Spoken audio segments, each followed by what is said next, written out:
India express 24 खबर वही जो है सही। लॉकडाउन के कारण महाराष्ट्र एवं गुजरात में फंसे मजदूरों को उनके घरों तक पहुंचाने को लेकर जिला प्रशासन ने रेलवे प्रशासन के साथ मिलकर व्यापक तैयारियां की है।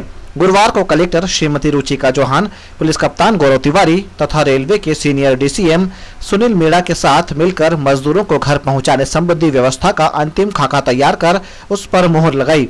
कलेक्टर श्रीमती रुचिका चौहान ने रेलवे, राजस्व, शिक्षा, यातायात आरटीओ, चिकित्सा विभाग के अधिकारियों से 1-to-1 चर्चा कर उन्हें दिशा निर्देश प्रदान किए। शुक्रवार को पहली ट्रेन रतलाम रेलवे स्टेशन पर आने वाली है और उसमें 1200 मजदूर पहली खेप में आने वाले हैं। कलेक्टर श्रीमती चौहान ने अधिकारियों को मजदूरों को भोजन, पानी के पाउच आदि के अलावा सोशल डिस्टेंस का पालन कराने के भी निर्देश दिए हैं। आरटीओ विभाग को मजदूरों को उनके गंतव्य स्थल तक पहुंचाने की जवाबदारी सौंपी गई है। इंडिया एक्सप्रेस 24 खबर वही जो है सही। लॉकडाउन के बाद पहली बार शराब की दुकानें खुली तो शराब के शौकीनों की जान में जान आ गई।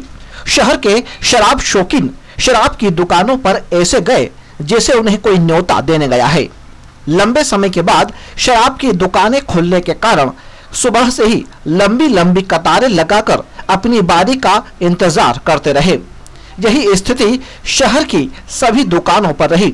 जब शराब के शौकीन अपने आप को कैमरे में कैद होते दिखे तो वे अपना मुंह छिपाने के जतन करते दिखे। सूत्रों की माने तो आज जैसे ही शराब की दुकानें खुली तो शराब के शौकीनों ने मोटी राशि देकर भी उन्हें खरीदा।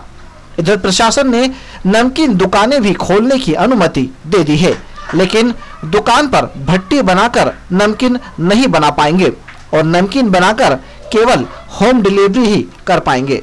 इंडिया एक्सप्रेस 24 खबर वही जो है सही।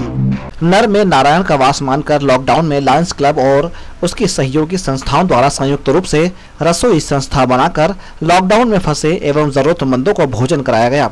सेवा संकल्प के साथ जुड़े सभी साथियों का सिर्फ एक ही जुनून था कि कैसे भी करके लोगों को भूखे नहीं सोने देना है और वे संकल्प में कामयाब भी हुए। करीब 1.25 महीने से क्लब के सदस्यों द्वारा सुबह और शाम भोजन के पैकेट बनाकर वितरित करवाए गए। इस सेवा कार्य में डॉक्टर, इंजीनियर, समाज सेवी, व्यवसायी तथा शासकीय सेवा तक के लोगों ने बढ़ चढ़ कर भाग लिया और शहर के जरूरतमंदों को भूखे नहीं सोने दिया। भोजन भी ऐसा स्वादिष्ट कि जो हर रोज आपके और हमारे घर पर बनता है। गुरुवार को साई भंडारे की प्रसादी के रूप में आज इस सेवा कार्य का समापन हुआ। देखा जाए तो हमारे शास्त्रों में लिखा हुआ है कि समाज सेवा एक तरह से अगर हम किसी को भोजन उपलब्ध कराते हैं तो एक तरह से नारायण सेवा होती है। तो नारायण सेवा एक भगवान की सेवा के रूप में है। तो हमको ऐसा लग रहा है कि हमने पूरे 6 महीने तक एक प्रभु की सेवा करी है और हमने शुरू से कभी भी हमने जो खाना बनाया उस खाने की हमने क्वालिटी को भी ऐसा रखा कि हम खुद खा सकते हैं।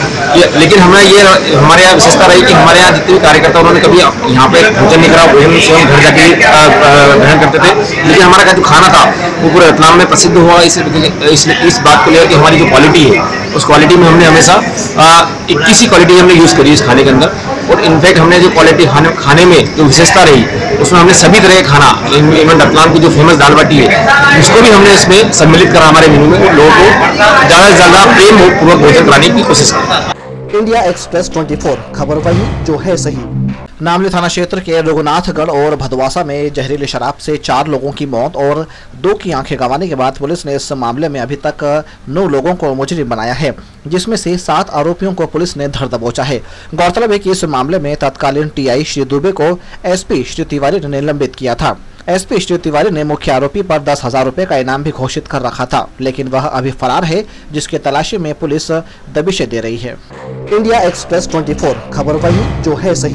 नामली थाना क्षेत्र में शराब की दुकानें खुली तो लोगों ने सोशल डिस्टेंस को दरकिनार कर दिया। लोगों ने दुकानों पर ऐसी भीड़ लगाई कि शायद उनकी बारी आएगी ही नहीं।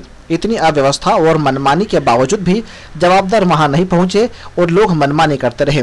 ऐसे में कोरोना को कैसे भगा पाएंगे, इसमें संशय ही है। नामली से गोकुल परमार की रिपोर्ट। इंडिया एक्सप्रेस 24 खबर वही जो है सही।